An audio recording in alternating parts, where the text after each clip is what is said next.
Graça e a paz de Jesus a todos, sejam todos bem-vindos à casa de Deus.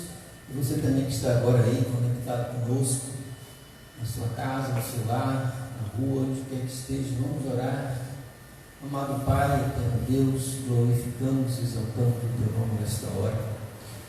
Paizinho querido, vem agora, Pai, nos dirigir, nos conduzir neste culto, que o teu Espírito Santo possa tomar nossas vidas agora e conduzir cada adorador, cada pessoa que entrar nos teus átrios para agradecer o teu nome. Derrama a tua glória, vem sobre o teu povo, manifesta o teu poder sobre as nossas vidas. Nós oramos em nome de Jesus e para a glória de Jesus. Amém. Vamos ler a palavra de Deus, um texto de 2 Samuel capítulo 4, versículo 4.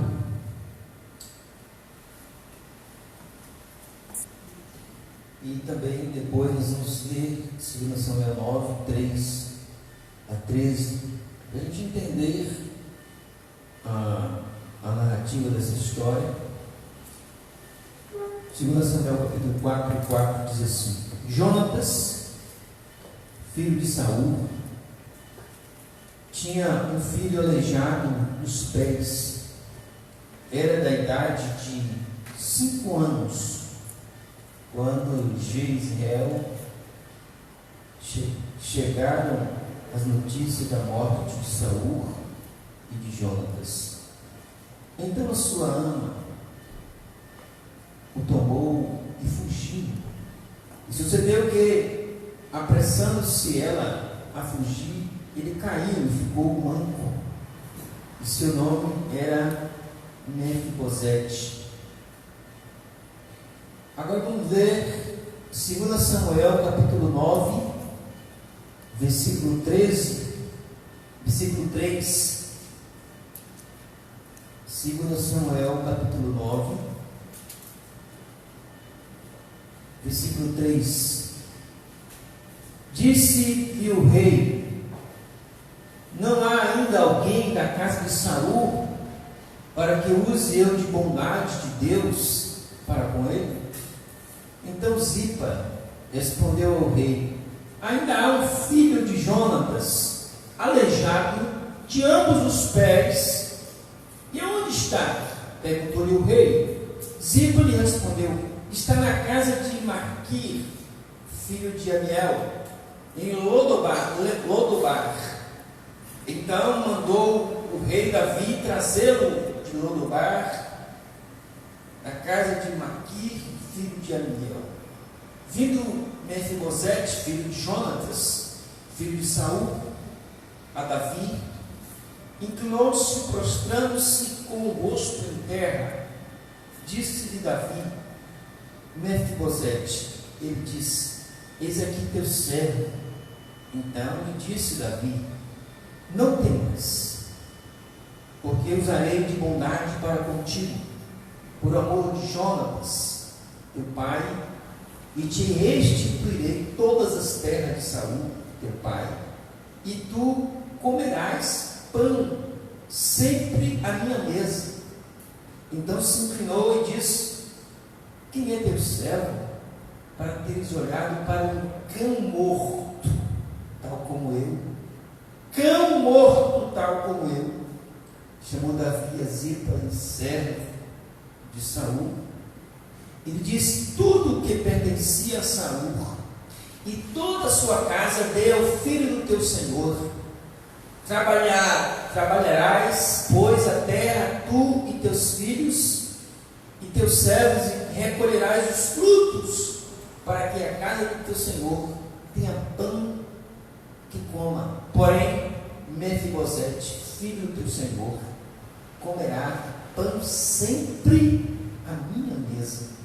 Tinha Zipa 15 filhos e 20 servos. Disse Zipa ao rei: segundo tudo quanto meu senhor, o rei manda a seu servo, assim o fará. Comeu, pois, Mefibosete à mesa de Davi, com os filhos do rei, tinha Mefibosete, um filho pequeno, cujo nome era Mica. Todos quantos moravam em casa de Zipa eram servos de Mefibosete. Morava Mefibosete em Jerusalém, porquanto comia sempre à mesa do rei, e ele era coxo ambos os pés. Essa é uma história fascinante, uma história muito interessante, meus amados irmãos.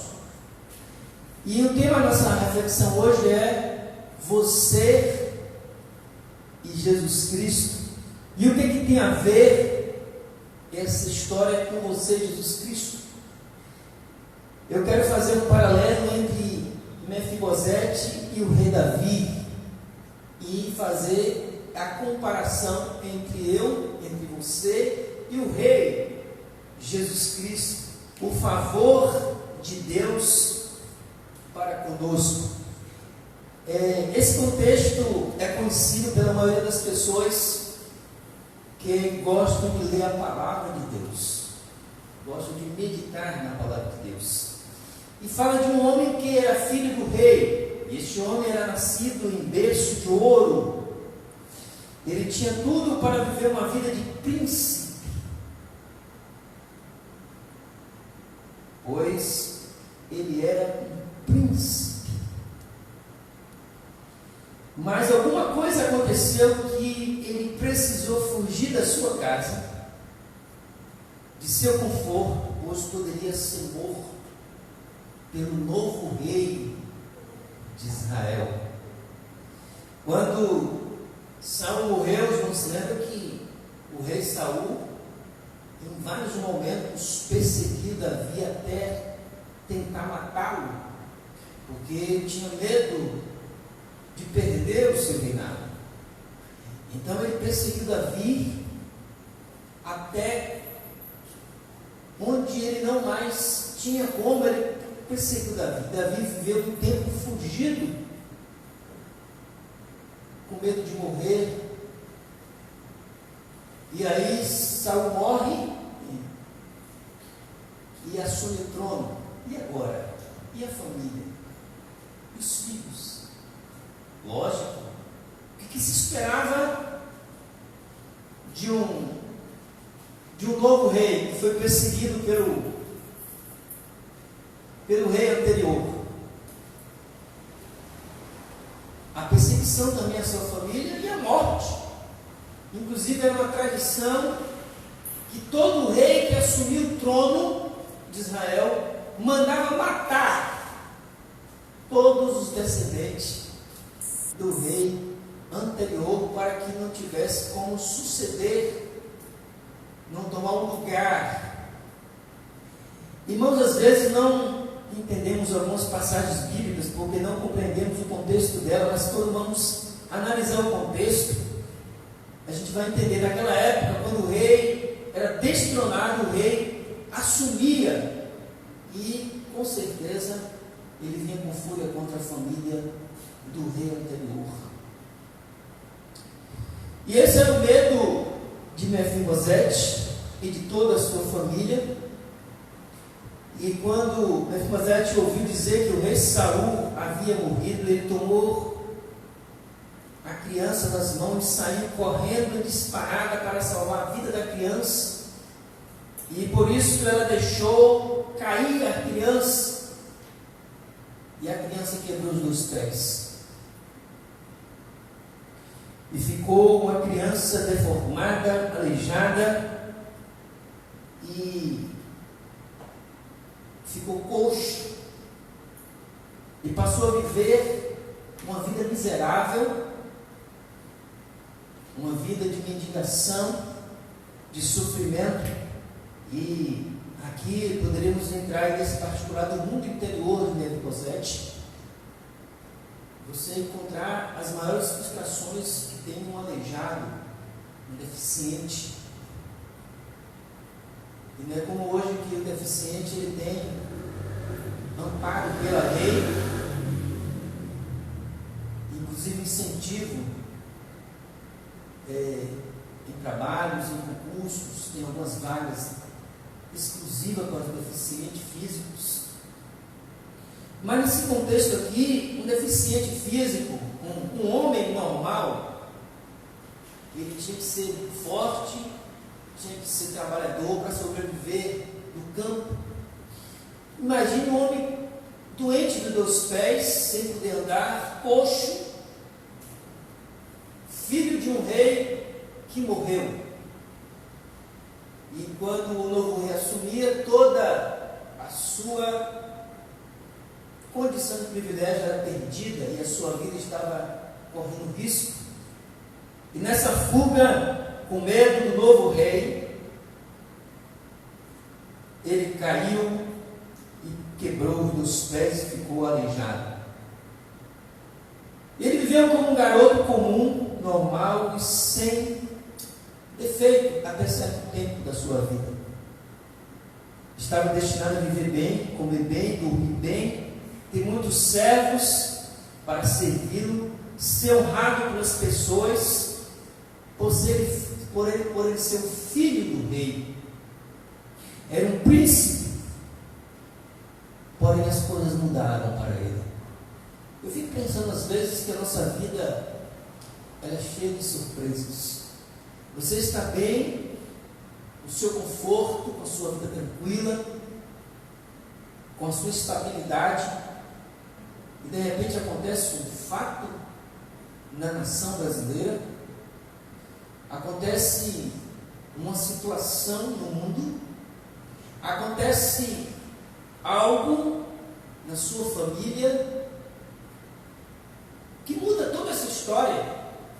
E de repente, aquela segurança que você tinha, aquela certeza que você tinha, já não existe mais.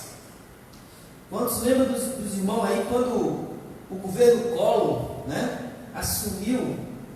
Eu lembro desse período, foi terrível, em que quem tinha dinheiro na poupança, aliás, era a forma mais natural de juntar dinheiro para investimento.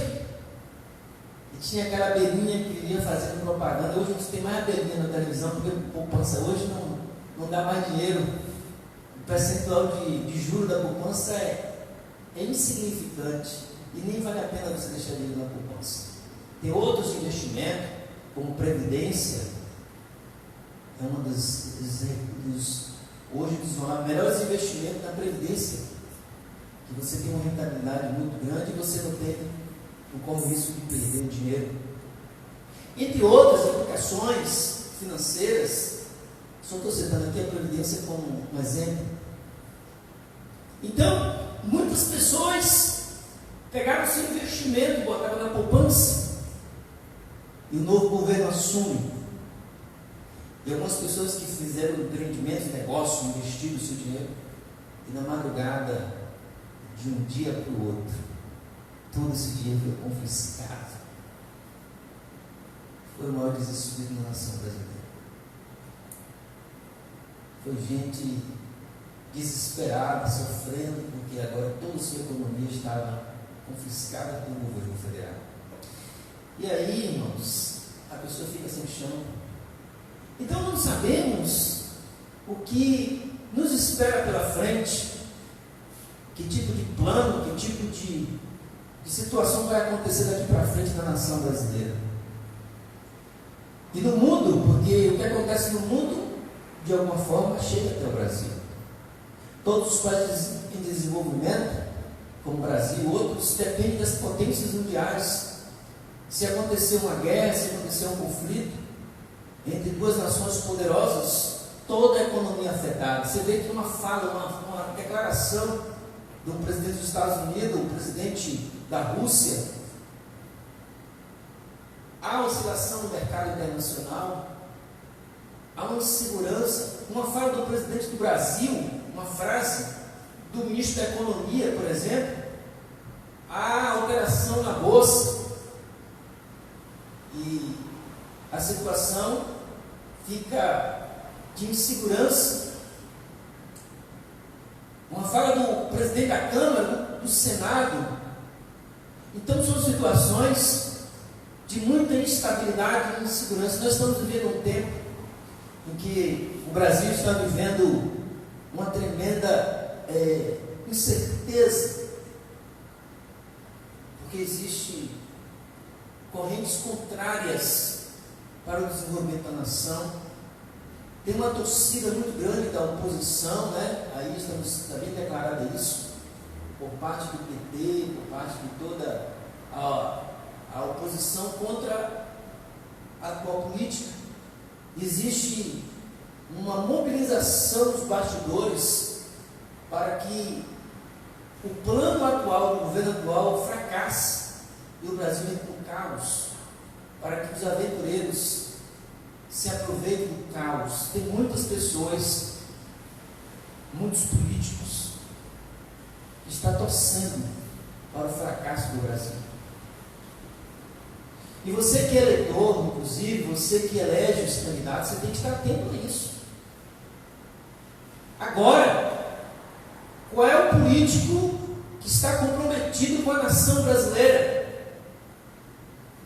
E eu digo isso porque nós estamos vivendo um período muito difícil e as decisões que serão tomadas daqui para frente, depois dessa pandemia, ou durante essa pandemia, poderá trazer algumas incertezas para a nação brasileira. Por isso devemos orar como igreja, devemos estar atentos, vigilantes e pedir a orientação de Deus em cada posicionamento nosso.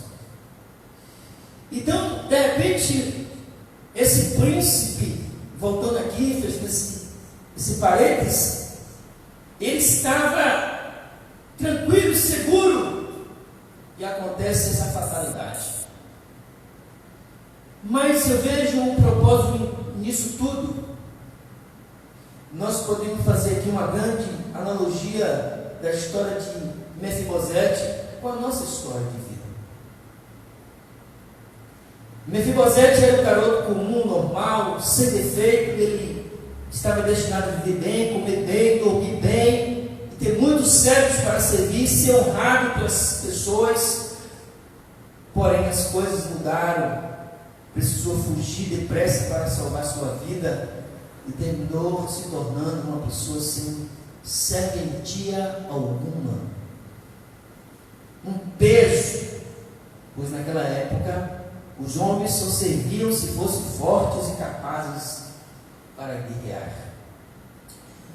Não podia trabalhar e o trabalho era a agricultura, então ele precisava de força e de agilidade. Mefibosete não tinha nada disso, e para se sentir mais seguro foi viver em Lodobar, um lugar mais se parece com um deserto,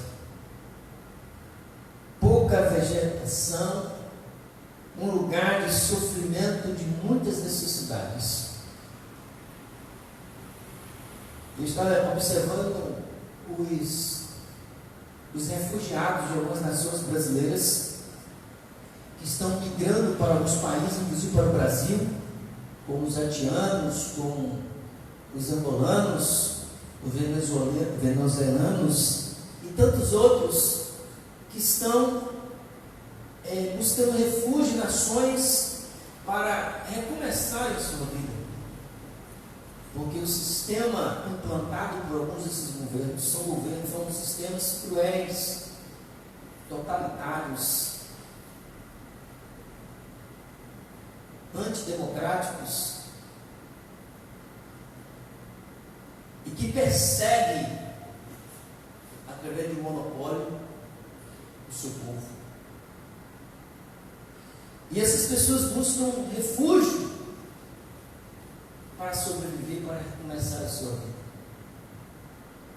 E como é difícil a vida de um refugiado em uma nação, em um país, em que não tem nada nesse país, e às vezes mal sabe falar a língua do país, quer recomeçar a sua vida. Mas antes, muitos deles não viviam assim. E essa história é um pouco parecida com a nossa, em que sentido? Vivíamos como? O homem foi criado por Deus,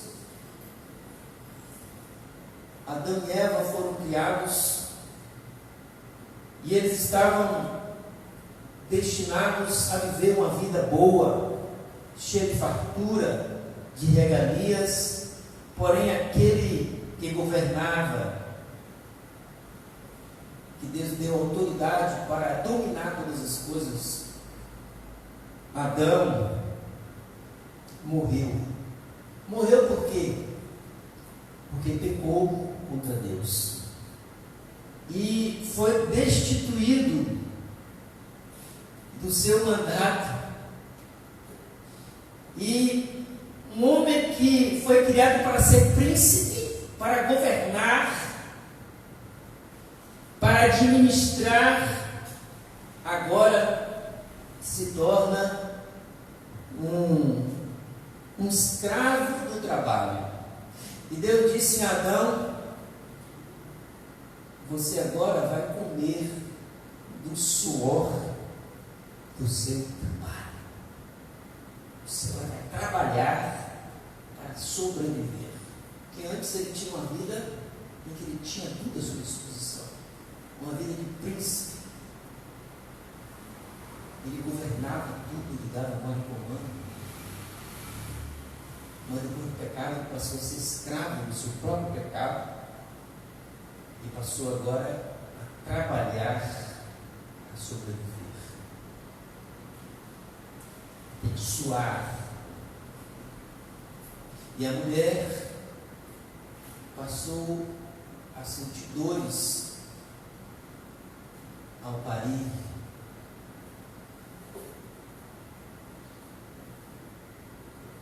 E interessante como a mulher ela consegue vencer as dores, né? Porque as mulheres sofrem muitas vezes esse mal, dores. O homem não está mais condicionado a tanto a dor. Quando tem uma dorzinha, o mundo se desaba. Mas a mulher passa a se queixar de dores. E eu acredito que tudo isso é fruto dessa situação. E o homem foi viver em Lodebar, uma terra sem vida e sem esperança, onde tínhamos fadiga e trabalho, e do suor do seu rosto comeu pão. Gênesis 3, 17, 19 diz: e Adão disse: visto que atendeste a voz da tua mulher e comeste da árvore que eu te ordenara não comesse, maldita é a terra por tua causa,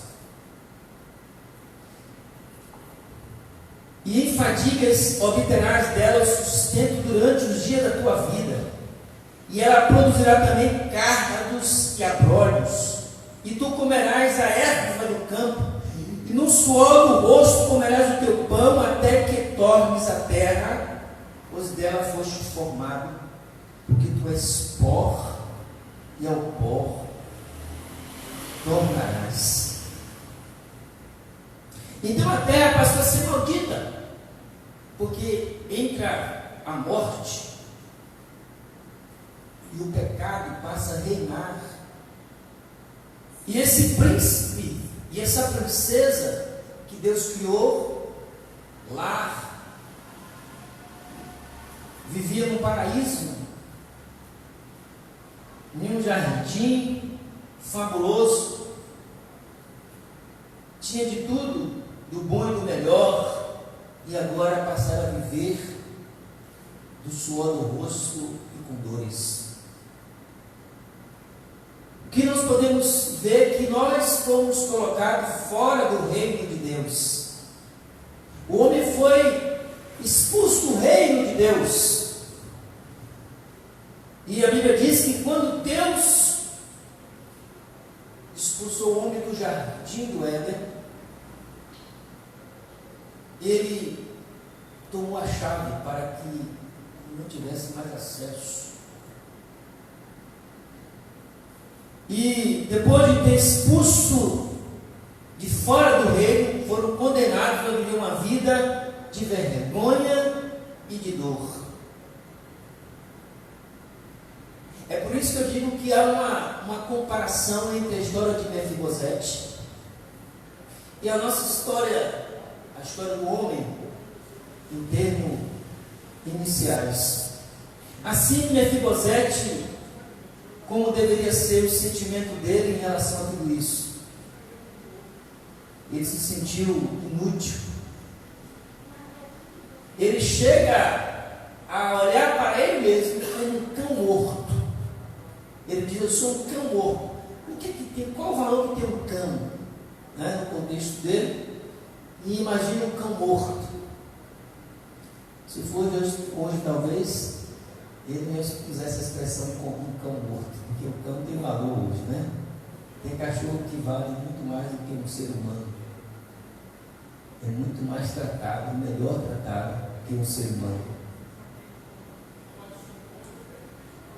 Se sentindo como o pior dos homens, com o sentimento de que a sua vida não valia nada e que não tinha jeito para ele. E passou pela sua mente a possibilidade da morte, de acabar com a sua vida, acabar com seus sonhos. Não tinha mais esperança. Ele ia morrer naquela condição miserável. E trazendo para o nosso contexto, podemos ver que a vida do homem não é muito diferente da vida de Mefibosete, da vida que ele levava.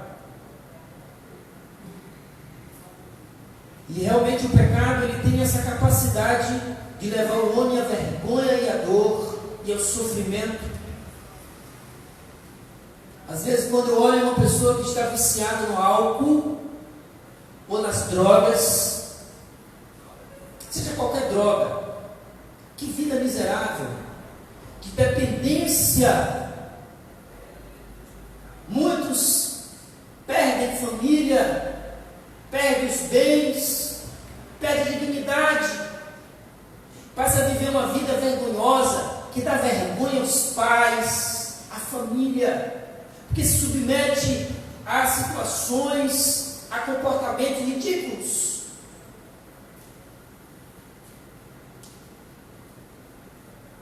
Tudo isso porque o pecado leva o homem à ruína e à miséria. Meus amados irmãos, podemos ver que a vida de Mefibosete era uma vida terrível. Ele tinha defeito. Ele era aleijado. Qual é o nosso defeito? Nosso maior defeito é o nosso pecado. O pecado nos leva à vergonha, à frustração, à decepção. E a Bíblia diz lá de que se queixa o homem dos seus próprios pecados. As nossas queixas estão relacionadas aos nossos pecados. Esse é o defeito da humanidade. A queda nos levou a sermos coxos, nos deixou coxos, nos deixou mancos espirituais, aleijados espirituais.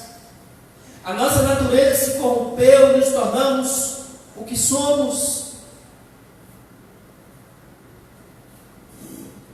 E aí percebemos que quantas pessoas hoje, mesmo não estão pensando em suas vidas no sentido de valor. Qual o valor que tem a sua vida? E pensando nisso, a nossa vida, meus irmãos, não tem nenhum valor sem Jesus Cristo. Nós não valemos nada sem de Jesus Cristo. E nós só somos alguma coisa pela misericórdia e a graça de nosso Deus. A expressão cristão, Cristo, faz toda a diferença na nossa vida. Se tirar Cristo da sua vida, você é um condenado perdido a viver uma vida miserável, escrava do pecado. E existem milhões e milhões de pessoas vivendo sem Cristo, condenadas, não por Deus, mas por si próprias, pelas suas escolhas, pelo seu livre-arbítrio, a viver escravas do pecado, e com fim estabelecido que a morte eterna, a segunda morte, eu não falo morte física, que é a primeira morte, mas a morte eterna, aquela que vai separar o homem de Deus eternamente.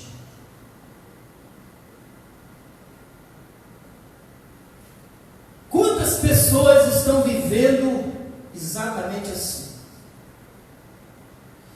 E algumas buscam refúgio para o seu vazio da sua alma, nos vícios, nos prazeres da carne. E quantas pessoas hoje estão se achando as piores pessoas do mundo, e para que elas não tenham mais jeito, e quantas pessoas hoje sentem vergonha daquilo que elas se tornaram. Eu estava ouvindo alguns depoimentos de pessoas que se tornaram pessoas terríveis. Terríveis. O pecado nos torna pessoas indignas. O pecado é o pior vírus, a pior doença. Quantas pessoas sentem vergonha daquilo que se tornaram e olham para dentro de si e se acham como um cachorro morto, como disse Mefibosete.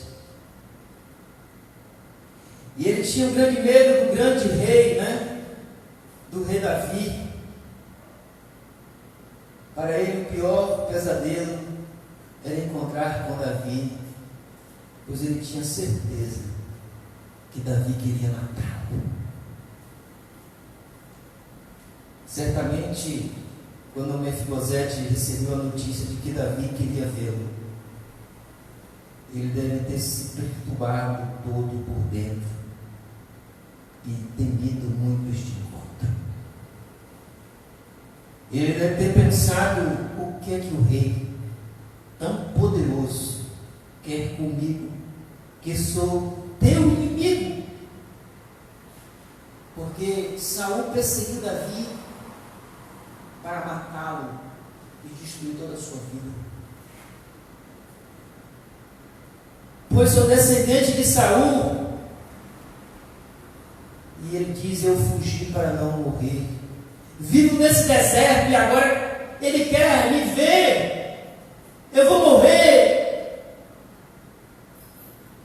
Muitas coisas devem ter passado na mente de Mefibosete. Assim como muitas coisas passam pela nossa mente quando recebemos um chamado de Deus. E aqui eu quero fazer uma observação importante. Meus amados irmãos, quando Deus te chamar, qual será o sentimento que vai estar no seu coração? Como servo de Deus, como filho do rei. Assim como Mefibosete, nós temos também nós éramos inimigos de Deus. Romanos 8, capítulo 7, 8. Por isso, o pendor da carne é inimizade contra Deus, pois não está sujeito à lei de Deus, nem mesmo pode estar. Portanto, os que estão na carne não podem agradar a Deus. Romanos 5,10 diz: porque se nós, quando inimigos, fomos reconciliados com Deus mediante a morte do seu Filho, muito mais, estando já reconciliados, seremos salvos pela sua vida. Desta forma, que Mefibosete, nós também temos medo, muitas vezes, do que Deus pode fazer conosco. E muitas vezes nós somos questionados, ou às vezes também questionamos: o que Deus quer comigo? E, meus irmãos, às vezes Deus chama o homem para uma mudança de vida. Deus chama o homem para mudar a sua vida.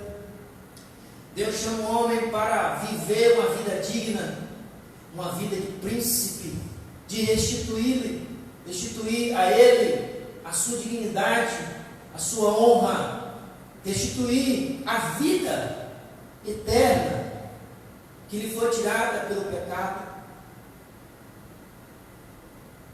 e a devolver tudo aquilo que Deus projetou para o homem. Mas muitas vezes o homem, ele foge de Deus. Deus procura o homem e o homem foge. Deus está sempre procurando o homem, à procura do homem, buscando o homem para desenvolver um relacionamento de amor com ele, para mudar a vida dele, para libertá-lo, para mudar a sua história. Mas o homem está sempre fugindo de Deus, se distanciando de Deus. Davi buscou os descendentes de Saul.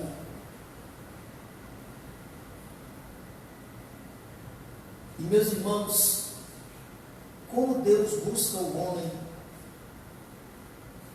nos momentos mais difíceis da sua vida.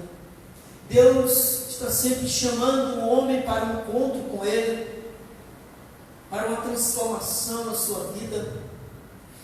Mas o homem está sempre fugindo desse relacionamento, dessa intimidade com Deus.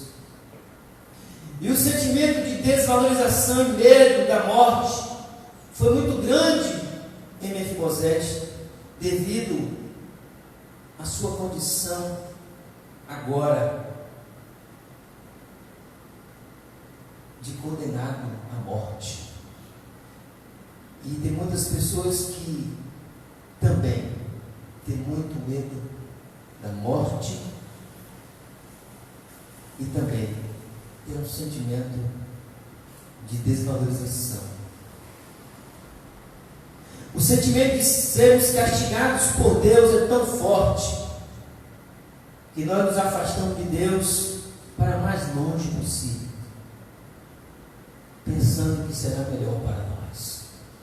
E essa ideia é colocada pelo próprio pecado, do homem, porque o homem em pecado, ele quer sempre se afastar de Deus. E é impressionante as coisas erradas que fazemos nos impede de crer que Deus quer usar a sua misericórdia para conosco e nos perdoar.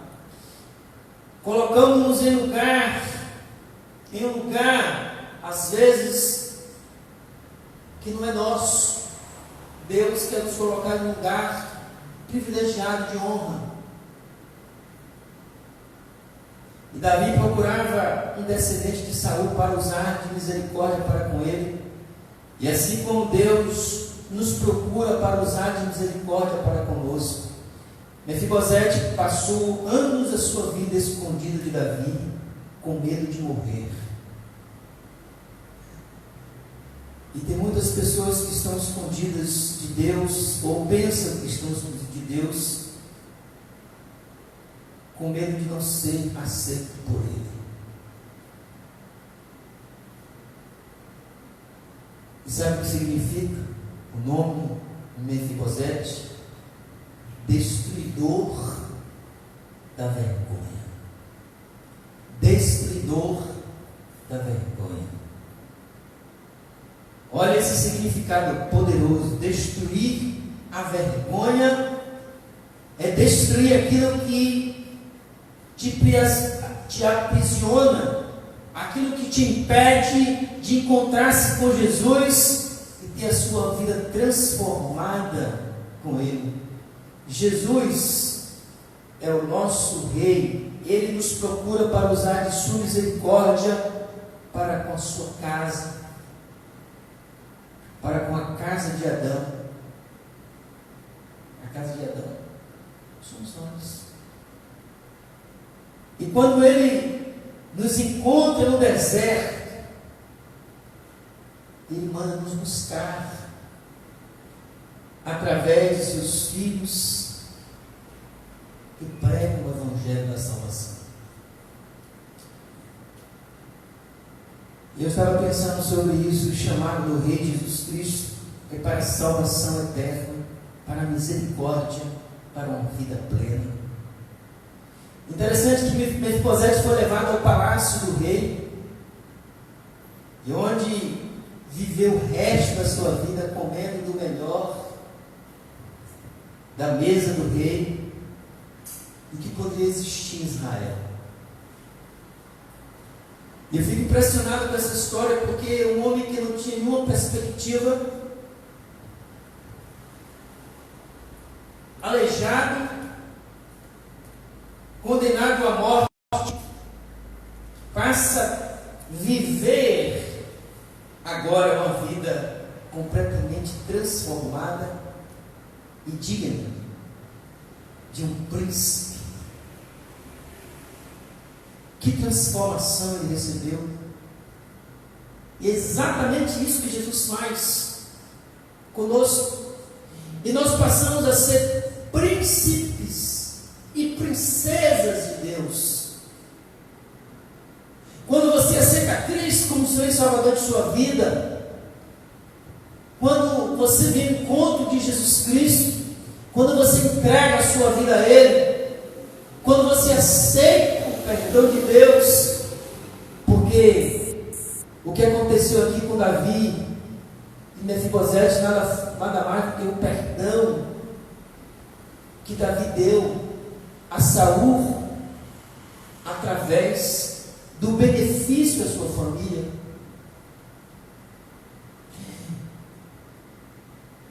E é fascinante a gente ver a transformação, meus irmãos, que Jesus faz conosco. Passamos com Cristo a ter um novo sentido na nossa vida, uma nova perspectiva, um novo olhar da vida, a ter uma esperança, não só aqui, no plano físico, mas no mundo espiritual. Passamos a ter um valor que não tem preço. O preço foi pago na cruz por Jesus Cristo, que rasgou a nossa cédula de dívida e nos libertou. A sua graça nos alcançou. Nós não merecíamos.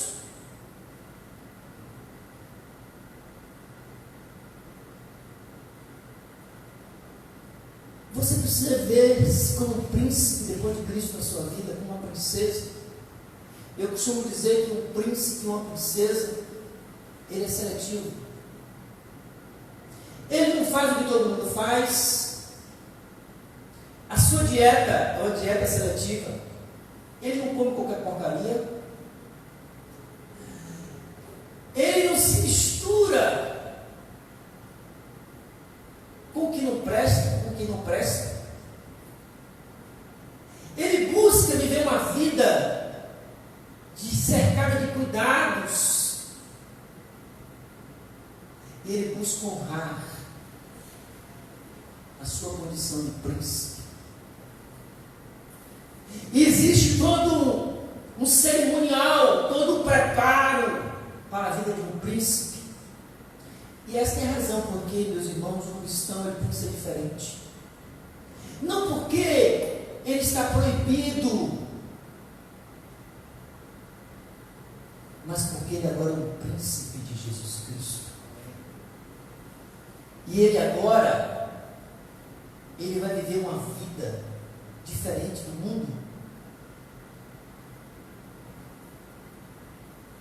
Porque ele é filho do rei.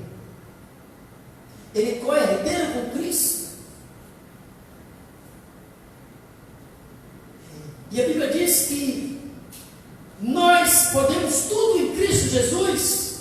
E Paulo chega a dizer que nós somos mais do que vencedores, porque a nossa primeira vitória é a salvação da nossa alma. E em vários momentos Jesus vai dizer: tudo o que pedis em meu nome, crendo, receberei. Sabe o que significa isso? Significa que você precisa ter fé, que você precisa viver uma vida fundamentada na palavra de Deus, para que Ele te honre. Nós temos tudo com Cristo, porque Ele é o dono do ouro e da prata. Ele reina sobre todas as coisas. Ele é Senhor do universo. Quem é mais importante do que Deus na sua vida? Quem é mais importante do que Jesus na sua vida? Qual é o plano nessa terra? Qual é a vida mais valiosa do que viver com Jesus? Como disse lá na parábola que Jesus ensinou, que adianta um homem ganhar o mundo inteiro e perder sua alma. E nós vivemos a vida toda lutando, juntando dinheiro, trabalhando para ter riquezas, bens, e quando morremos, fica tudo aí, não levamos nada. E a salvação da alma, que é mais importante? Para quem será? E quando você analisa o projeto de Deus para a salvação, para o resgate do homem, é impressionante, irmãos, como o diabo cega o entendimento das pessoas. Nossa vida é transformada e deixamos de viver no deserto, vivendo com medo, cheio de vergonha de quem somos. Jesus Cristo está separado de toda imundície, e por isso devemos também nos separar. E Ele quer que você participe da sua mesa. Ele nos alimenta, Ele nos sustenta. Agora, voltando aqui para o contexto de Mefibosete, ele teve uma atitude quando recebeu a notícia de que o rei estava lhe chamando. Ele não sabia para que o rei o chamava. E baseado em seu medo, ele teve vários pensamentos do rei matá-lo, ou de envergonhá-lo, ou de humilhá-lo. Mesmo assim, ele foi sábio em tomar uma decisão de ir até o rei.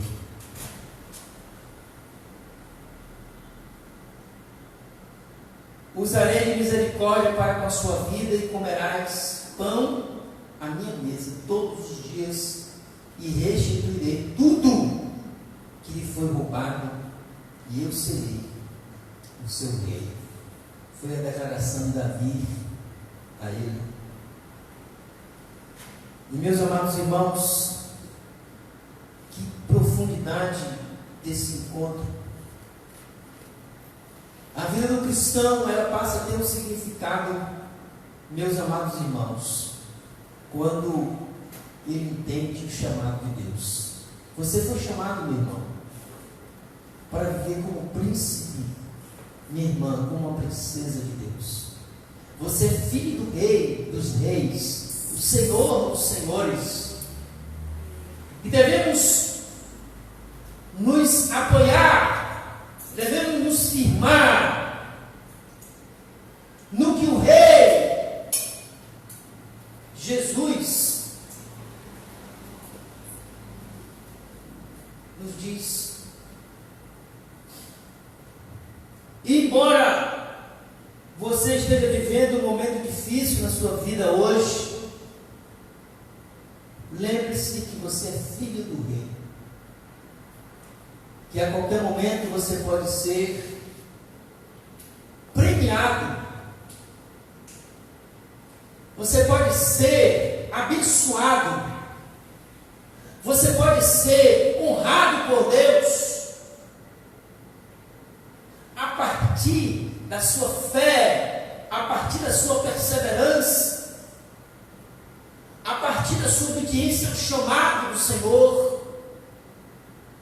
Deus está esperando de nós ouvirmos a sua voz e obedecermos para nos honrar, para nos abençoar, para transformar nossa realidade, às vezes uma realidade triste, numa realidade completamente honrosa e abençoada. E ao pensar nesse relato de Mefibosete e toda a sua história de vida, meus irmãos, eu quero caminhar nessa reflexão final dos irmãos agora, nesse grande desafio que é você viver como filho do Rei, aceitar a condição que Deus, através de Jesus Cristo, te proporciona.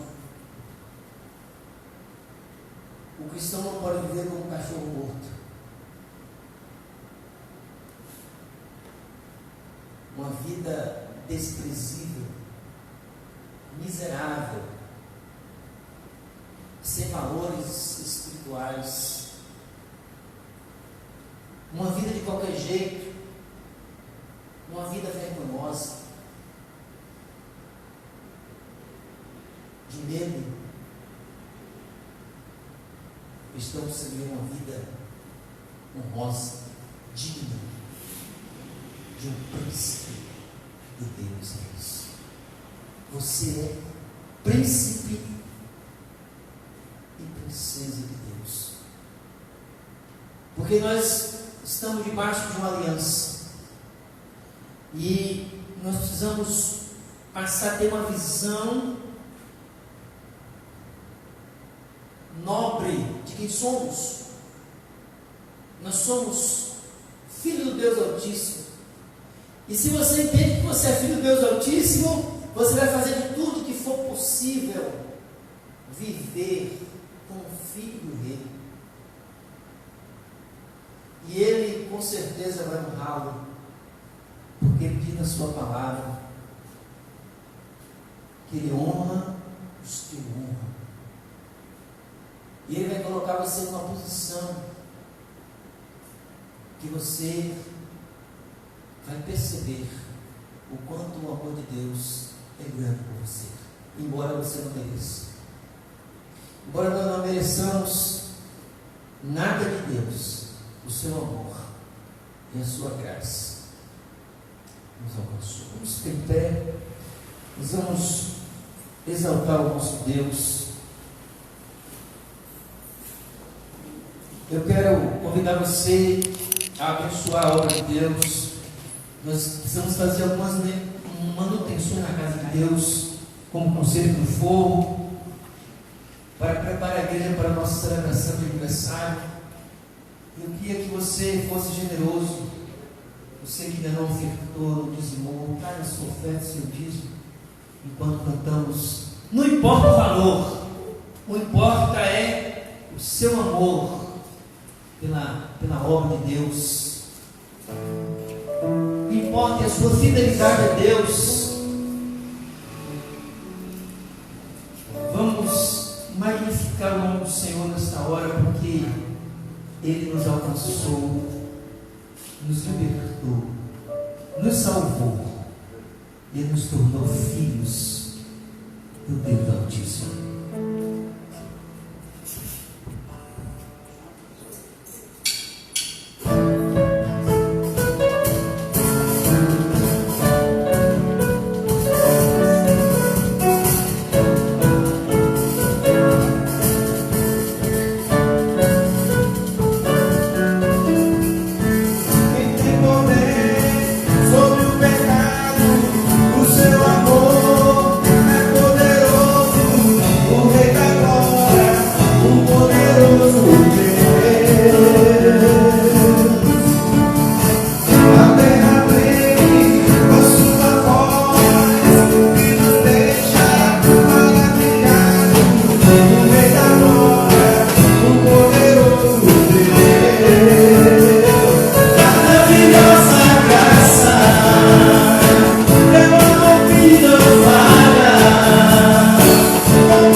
Osana.